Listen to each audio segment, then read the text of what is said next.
Hi everyone, welcome to the biology concept. इस video में हम जानेंगे इनकम्प्लीट डोमिनेंस के बारे में। ये एक ऐसी कंडीशन होती है जिसमें दोनों ही अलील्स जो होती हैं वो कम्प्लीटली डोमिनेंट नहीं हो पाती एक दूसरे के ऊपर। ठीक है, इसका रिजल्ट ये होता है कि जो हेट्रोजाइगोट प्रोजेनी होती है वो इंटरमीडिएट फेनोटाइप शो करती है। फेनोटाइप यानी ऑब्जर्वेबल कैरेक्टर शो करती है। ओके, आप एक सिंपल से एग्जांपल से समझिए। अगर एक फ्लावर जो है रेड है और दूसरा व्हाइट है, अगर इन दोनों के बीच क्रॉस होता है तो जो प्रोजेनी बन रही है वो आ रही है पिंक कलर में। ठीक है, तो ये जो इंटरमीडिएट फेनोटाइप आया है ये क्या शो कर रहा है? कंप्लीट इनकम्प्लीट डोमिनेंस को शो कर रहा है। ठीक है, ये अपने पेरेंटल ट्रेट्स से टोटली डिफरेंट है, उन दोनों का इंटरमीडिएट है। तो ये हो गया क्या आपका इनकम्प्लीट डोमिनेंस। एग्जाम्पल इसका हम एनसीईआरटी में जो गिवन है वो देखेंगे तो वो है स्नैपड्रैगन। इसका एनसीईआरटी में जो नेम गिवन है वो 4 o'clock प्लांट और मिराबिलिस जलापा है। इसमें जब एक रेड फ्लावर क्रॉस होता है व्हाइट फ्लावर के प्लांट से तो जो F1 जनरेशन ऑप्टेन होती है उसके फ्लावर्स आते हैं पिंक कलर के, that is RR heterozygote condition.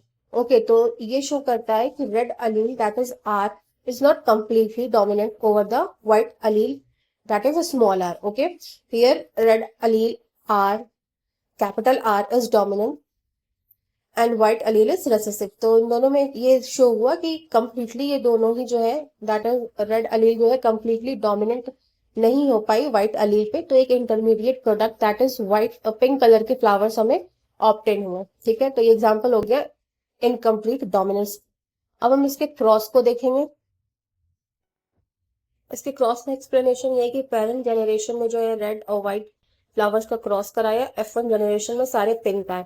फिर F2 जनरेशन को जो हमने सेल्फिंग कराई F2 जनरेशन में, तो हम इसके जीनोटाइप और फेनोटाइप को देखेंगे। ठीक है, यहाँ पे मैंने सॉल्व करके भी दिखाया हुआ है रिटर्न में F1 जनरेशन में और F2 जनरेशन में जीनोटाइप्स एंड फेनोटाइप।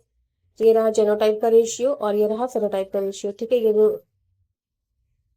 और जब जीनोटाइप और फेनोटाइपिक रेशियो सेम होते हैं तो वो एक फीचर होता है इनकम्प्लीट डोमिनेंस का, जो यहाँ पे शो हो रहा है।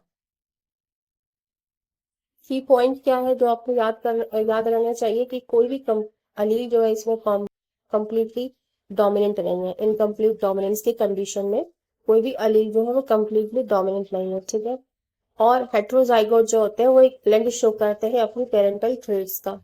एग्जाम्पल है इसका मिराबिलिस जलापा। ओके, फेनोटिपिक रेशियो जो होता है वो इक्वल होता है जीनोटिपिक रेशियो के इनकम्प्लीट डोमिनेंस में, that is 1:2:3 1:2:1 that is same होता है phenotypic and genotypic ratio incomplete dominance में। ये एक बहुत इंपॉर्टेंट पॉइंट है इनकम्प्लीट डोमिनेंस का कि इसमें फेनोटिपिक एंड जीनोटिपिक जो रेशियो होता है वो सेम होता है, इक्वल होता है। Okay, thanks for watching. Please like share and subscribe biology concept.